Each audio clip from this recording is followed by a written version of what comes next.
ராம் ராம். ஜெய ஜெய சங்கர ஹர ஹர சங்கர. ஸ்ரீ குருப்யோ நம.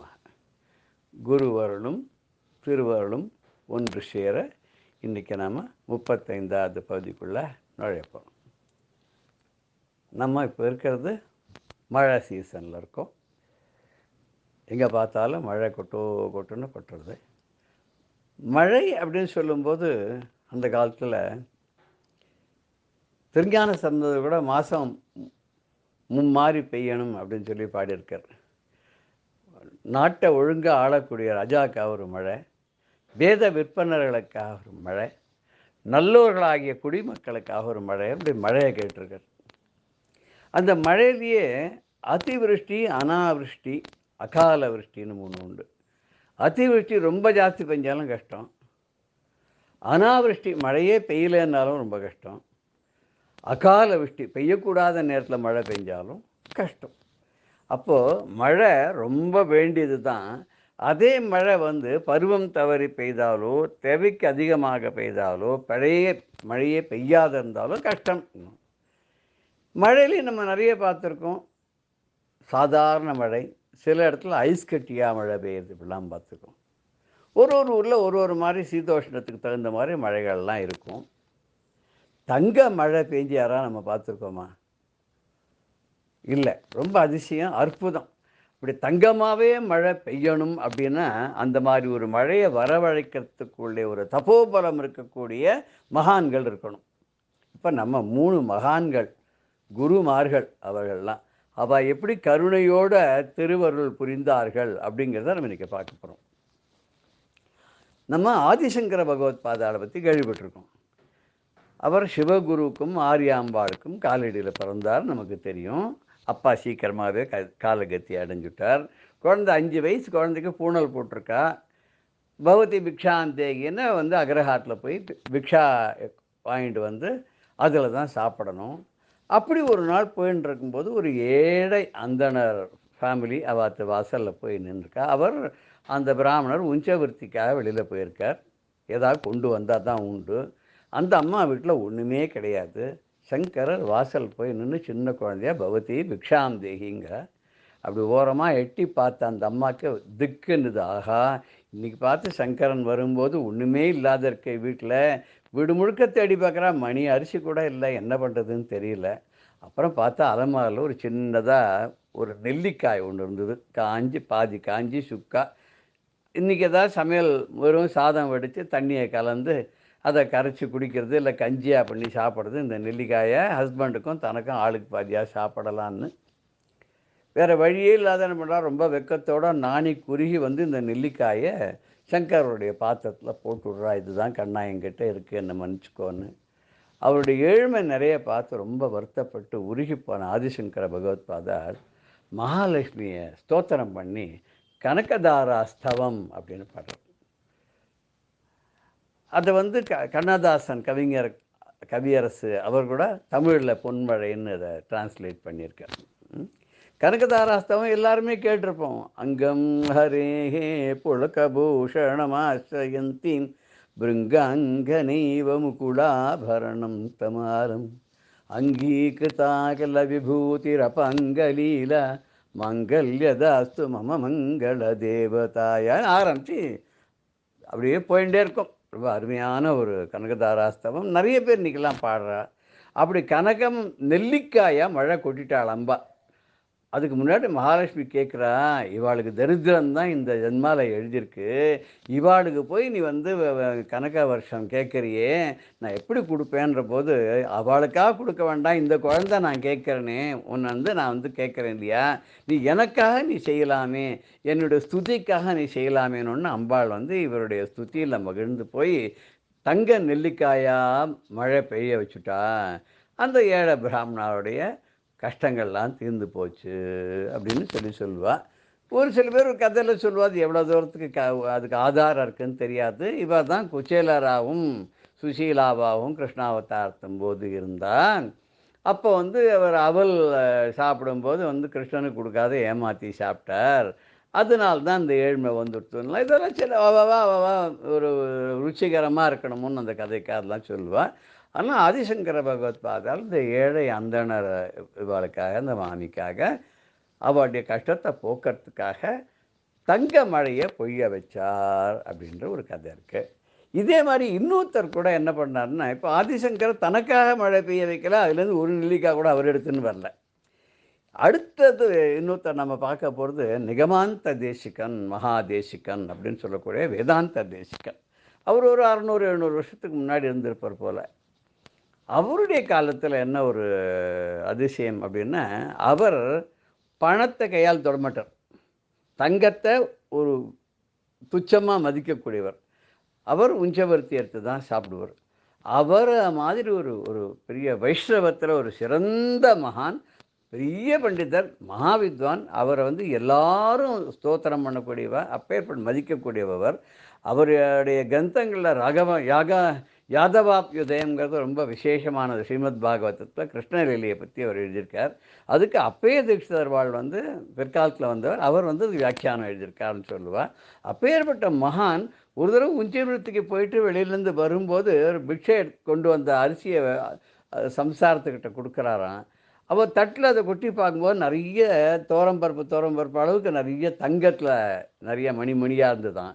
அவர் கொண்டு போய் அவர்கிட்ட காமிக்கிறார், பாருங்க இவ்வளோ தங்கம் அது இருக்குன்னு. உடனே அவர் சொன்னாராம், இதெல்லாம் பூச்சி புழு, இதெல்லாம் அந்த மொத்தத்தையும் கொண்டு போய் இந்த அரிசியோட கலந்துருக்கு பார்த்து அது மொத்தத்தையும் கொண்டு போய் வாசலில் கொட்டிடுன்ட்டாராம். அப்படி அவ்வளவு நேர்மையான உத்தமமானவர்.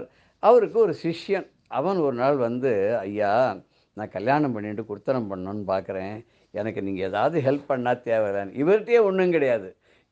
அப்படி இருக்கும்போது இவர் எங்கேருந்து ஹெல்ப் பண்ணுவார்? உடனே ஸ்ரீஸ்துதின்னு அவர் பண்ணார். இந்த ஸ்ரீஸ்துதின்னு பண்ணுறது அவர் மகாலட்சுமியை பார்த்து தான் பண்ணார். பண்ணினோடனே அவளும் என்ன பண்ணால் தங்க காசாக கொட்டிவிட்டா. அந்த தங்க காசெல்லாம் எடுத்து அவர் என்ன பண்ணால் சிஷ்யன்ட்ட கொடுத்து, கண்ணா இதை எடுத்துன்னு போய் நீ உன் கல்யாணத்தை பண்ண சந்தோஷமாக சௌக்கியமாறுனார். இதுலேயும் நிகமாந்த தேசிகன் அவர்களும் சிஷ்யனுக்காக தங்க மழையை பெய்ய வச்சு அம்பாட்ட இது பண்ணி வேண்டிட்டு பிரார்த்தனை பண்ணிட்டு தங்க காசாக மழையாக கொட்ட வச்சு எல்லாத்தையும் எடுத்து சிஷ்யனுக்கு கொடுத்தாரே தவிர அதுலேருந்து கொஞ்சம் எடுத்து தனக்கு வச்சுட்டாருன்னா கிடையாது. அவள்லாம் தான் நிஜமான மகான்கள், நிஜமான குருமார்கள். அவளுடைய அருள், அந்த குரு அருள் தான் உண்மையான திருவருள். இதுக்கப்புறம் இன்னொருத்தரையும் நம்ம பார்க்க போகிறோம். அவர் யாருன்னா ஒரு மகா பண்டிதர். அந்த மகா பண்டிதர் கிட்டத்தட்ட வேதாந்த தேசிகர் காலத்தில் தான் இருந்திருக்கார், கர்நாடகாவில் இருந்திருக்கார். அவர் ரொம்ப ஏழ்மையானவர், வசதியே கொஞ்சம் கூட இல்லை. அவர் ஒரு நல்ல தபஸ்வியான ஒரு நாள் மகாலட்சுமியை கொடுத்து தபஸ் பண்ணி தியானம் பண்ணி அம்பாள் பிரத்யட்சம் ஆயிட்டா.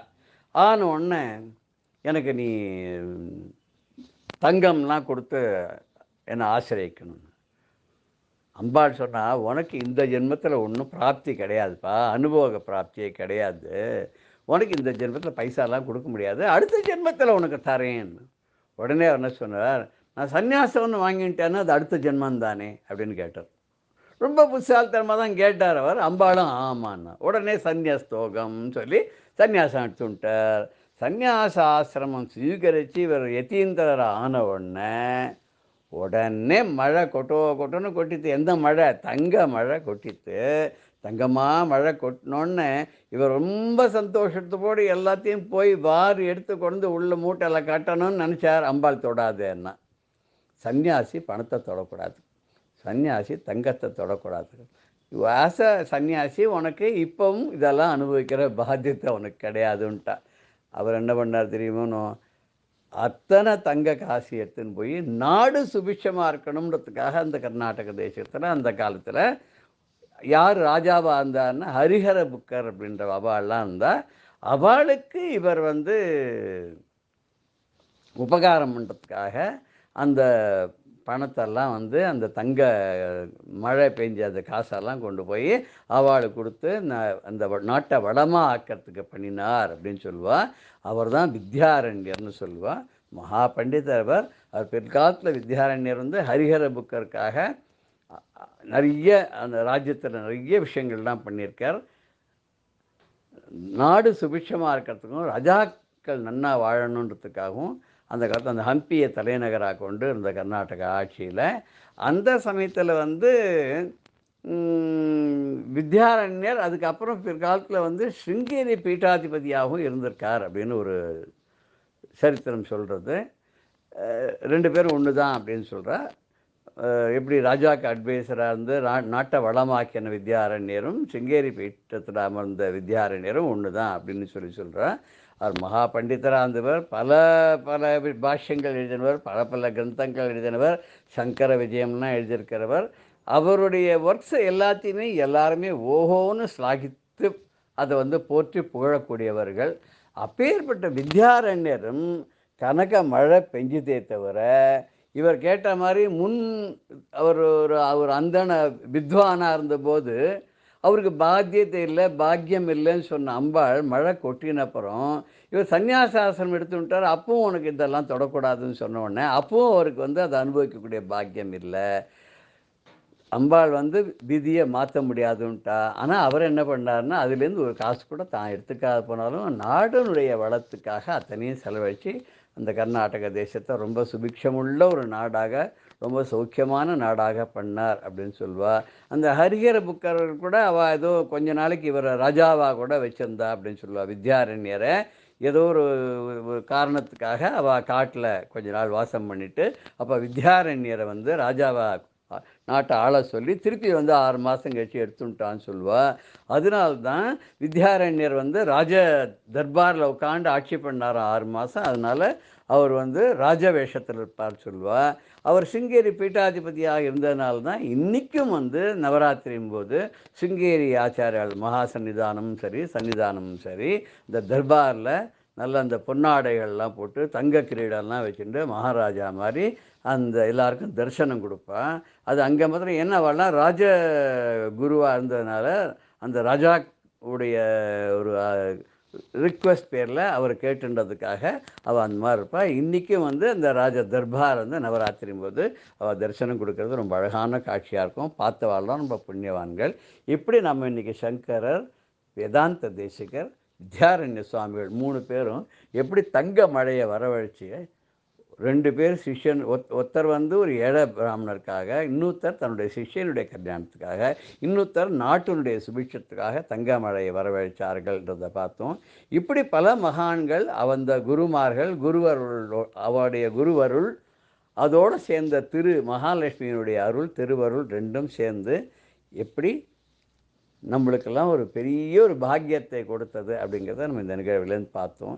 இன்னும் பல மகான்களை பற்றி வருகிற வாரங்களில் நம்ம பார்க்க இருக்கிறோம். ஜெய ஜெய சங்கர, ஹர ஹர சங்கர, ஸ்ரீ குருப்யோ நம.